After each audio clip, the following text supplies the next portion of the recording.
All right, here's my amateur setup.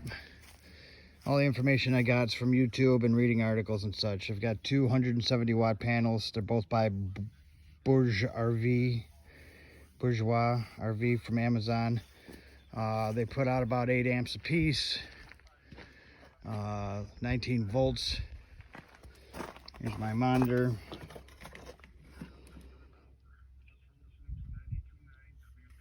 Okay, I'm charging the batteries with 20.5 amps. I'm producing 16 as it adjusts, 16.3 amps is what I'm producing. The only thing in the coach running right now off of inverter power is the refrigerator. I've got, cell phone plugged in, stereo's going off at 12 volt, maybe a light here or there and such. It's gorgeous out here in Western New York. And I'm putting this system through its paces to see how much I can get out of it. I have access to shore power, but I'm running on purely solar right now, and I'm going to do so through the night and into the morning, including brewing my coffee to see how I made out overnight. 2 group 24 deep cycle batteries in parallel.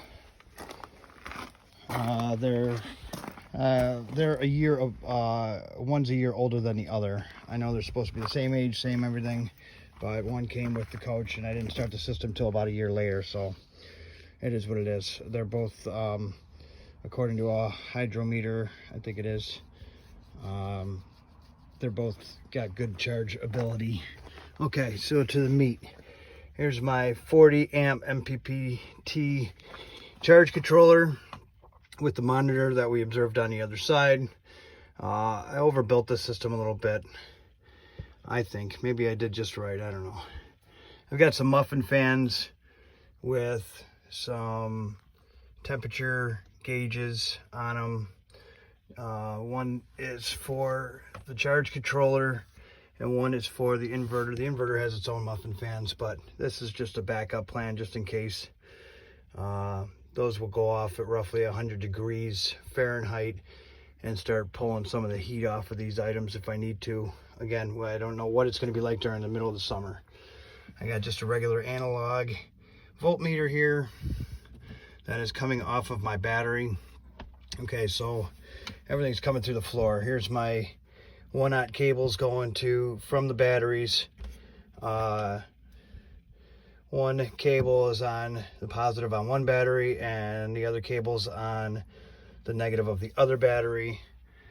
I've got a 250 amp circuit breaker in there as suggested by several sites.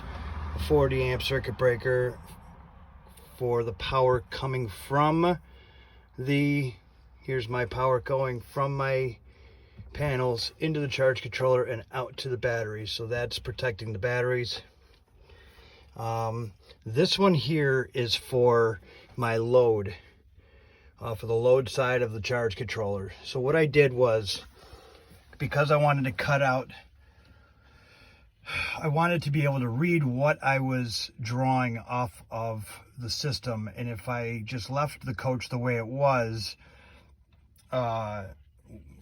which is plugged in to shore power via the inverter, what essentially is shore power, I wouldn't be able to read what I was bringing off of the batteries 12 volt style. So what I did was I went to my battery shutoff, determined which side goes to the battery and which side goes to the coach. And so that's the power now coming from the inverter and then out to the coach going that way. Okay, so when I'm running on solar power, I just come over here and I flick this switch here, which takes and actually turns on the power coming from the solar system, and that's protected by an 80 amp. That circuit breaker, I'm not sure if that's the correct size. I never licked it up. I just had that left over from when I was screwing around down here with the other 2 breakers. So then, okay, my inverter is a 3500 watt, way overkill, pure sine wave, Edeco, whatever the hell it is, Chinese, and it's a pure sine wave. It got good reviews. And then, as you can see, I've got an extension cord pigtail that comes down and feeds the coach. Now, very important, the converter for the batteries in the coach, the breaker is shut off. And for those of you who have any experience, you know why. You don't want to be drawing off of the batteries into your 120 system, and then that 120 getting converted back into DC and charging the same batteries that you're drawing off of.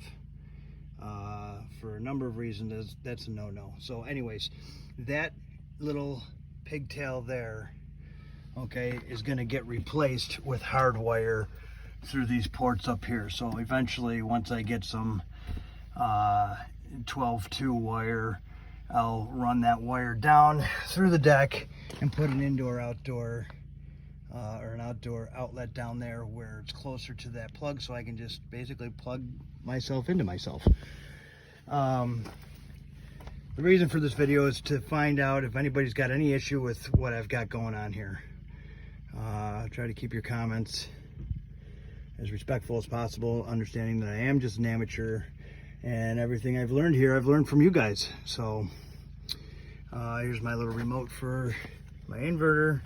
I want to get a longer cable here. I haven't figured out where to mount this or the other one. If you guys got any suggestions on that, I don't want it, you know, I want it accessible, but I don't want to sit there and stare at it all day, you know. How much power am I creating? And how much power am I using? And so on. So I think it looks pretty clean. It looks legit to me. And the cables are definitely as beefy as I think they should be for the amperage and the voltage and such. So let me know what you guys think. I'm not going to mount my panels on the top of the coach due to the fact that you know, we're in the Northeast and some camping spots are under the trees. I just don't want I don't want the solar dictating where I park the coach. I'd rather be, if I'm in a tree spot, then I can, you know, throw out my line and get into a sunny patch somewhere, you know, whatever the case is. So they go into the coach on the bunk beds with a piece of foam in between them to protect them. And again, there's my monitor. Let's see what we're doing now. It's still cranking right away. So the fridge must be running right now. When the fridge shuts off, I can't give you a screenshot now. I'm not great at editing, but I do have a, if you can see those green lights down there, that's my, that is my surge protector for the coach, and that's a watchdog. I can bring up my app on my phone and it will tell me 120, 115 volt amperage wise what I'm drawing, and it's, the fridge is like 2.3 amps, something like that. And of course that cycles on and off. The only things I plan to run with the solar when I'm dry camping is you know, maybe the fridge from time to time. I understand I can run it on propane. I'll run cell phone chargers. Tonight I'm going to run my TV and see what I can do with that.